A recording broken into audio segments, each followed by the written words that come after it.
আসসালামু আলাইকুম এভরিওয়ান। আজকে আমি শেয়ার করতে যাচ্ছি চিকেন রোস্টের একটা ভিডিও।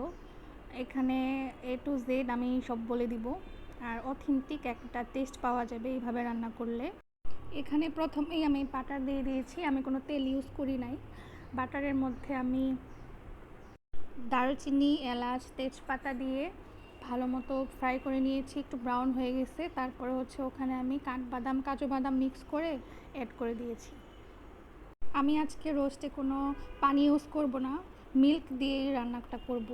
অল্প একটু মিল্ক দিয়ে দিয়েছিলাম, তারপর একটু নাড়াচাড়া করার পর যখন উপরে বাটারটা উঠে আসছে তখন আমি সামান্য পেঁয়াজ বাটা দিয়েছি।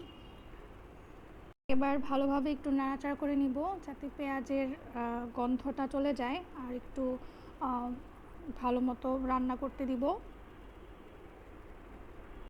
এই পর্যায়ে আমি একটু গুঁড়া মশলা অ্যাড করে নিব। আমি অন্য আদার্স কোনো গুঁড়া মশলাই দিব না, এখানে একটা স্পেশাল মশলা ব্যবহার করা হয়েছে। এটা যদি আপনাদের প্রয়োজন মনে করেন তাহলে আমি অন্য একটা ভিডিওতে শেয়ার করে দিব। এটা হচ্ছে অথেন্টিক একটা স্পেশাল রোস্টের মশলা। তারপর এখানে একটু গুঁড়া দুধ দিয়ে দিলাম। মিল্ক হচ্ছে আমি লিকুইড মিল্কও ইউজ করব, একটু গুঁড়া দুধটাও দিয়ে দিব যাতে থিকনেসটা ভালো আসে। ভালোভাবে মিক্স করে নিব, কারণ গুঁড়া দুধটা হচ্ছে ভালোভাবে মিক্স না করলে গোটা গোটা হয়ে থাকে। তো এটা আমাকে অনবরত নাড়াচাড়া করতে হবে। করার পর একটু রেখে দিব। দেখেই বোঝা যাচ্ছে যে কালারটা অনেক সুন্দর আসছে। আর এই পর্যায়ে আমি একটু চিনি দিয়ে দিচ্ছি। চিনিটা দিলে একটা অথেন্টিক ফ্লেভার পাওয়া যাবে, হালকা মিষ্টি মিষ্টি লাগবে, খেতেও মজা লাগবে। আমি এখানে হালকা রাঁধুনি রোস্টের মশলাও ইউজ করেছি। এটা দিলে রোস্টের আলাদা আরেকটা ফ্লেভার পাওয়া যাবে।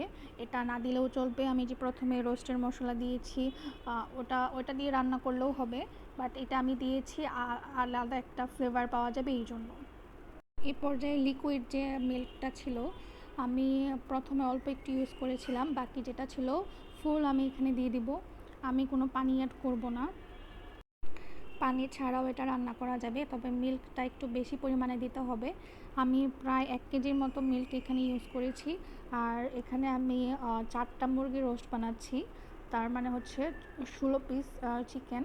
তো মিল্ক তো একটু বেশি লাগবেই, আর এটা যদি আমি শুধু মিল্ক দিয়ে রান্না করি খেতেও অসাধারণ লাগবে, আর হালকা চিনি দিয়েছি যেহেতু অনেক মজা লাগবে। আর আমি চিকেনটা একটু ফ্রাই করে নিয়েছিলাম রোস্টের সময়। চিকেন ফ্রাই করে নিলে এটা আরও অথেন্টিক একটা ফ্লেভার বা একটু মজা পাওয়া যায়। আর এখানে আমি যখন আমি চিকেনটা ফ্রাই করেছি অলরেডি এখানে 60 থেকে 65% হচ্ছে আমার কুক হয়ে গেছে অলরেডি। সো এখন পানি ইউজ করব না, এই জন্যই যে মিল্কের মাধ্যমে এটা আর কি বাকিটা সিদ্ধ হয়ে যাবে। তো আমি সবগুলা চিকেন ফ্রাই করা চিকেনগুলো আমি দিয়ে দিব। একটু সাবধানে দিয়ে দিব, কারণ অলরেডি এটা ফ্রাই করা আছে, সাবধানে না দিলে ভেঙে যাওয়ার একটা থাকতে পারে। সো আমি এটা সুন্দর করে দিয়ে দিব। আপনারা হচ্ছে চিকেন ফ্রাই না করেও রান্না করতে পারবেন, তবে অথেন্টিক একটা ফ্লেভার পেতে হলে অবশ্যই এটা ফ্রাই করে দিতে হবে। আমি কোনো হলুদ ইউজ করব না, কারণ হলুদ ইউজ করলে এটা হলুদ কালার একটা চলে আসবে। তো আমি জাস্ট একটু হালকা লবণ দিয়ে চিকেনটা ফ্রাই করে নিয়েছিলাম তেলের মধ্যে, এই তো। আর এটা অনেক ইজি একটা প্রসেস, আগে থেকে যদি আমি এটা প্রিপারেশন করে রাখি তাহলে রান্না করতে কোনো টাইমই লাগবে না। এই দেখুন কত সুন্দর একটা কালার চলে আসছে অলরেডি। তো এটা আমি আর 10 থেকে 15 মিনিট হালকা আঁচে দিয়ে রাখবো। আর কোনো নাড়াচাড়া আমি করব না, কারণ হচ্ছে চিকেন অলরেডি ফ্রাই করা আছে, যদি নাড়াচাড়া করে তাহলে ভেঙে যাওয়ার একটা থাকতে পারে। তো এখানে আমি কিছু কাঁচামরিচ দিয়ে দিব, কারণ এখানে কোনো আমি পোড়ামরিচ ইউজ করি নাই। যে ঝালের ফ্লেভারটা আসবে সেটা কাঁচামরিচ থেকেই আসবে। সো আমি কিছু কাঁচামরিচ দিয়ে দিলাম। কাঁচামরিচ দেওয়াতে সুন্দর একটা ফ্লেভার আমরা পাবো। সো ঢেকে দিব।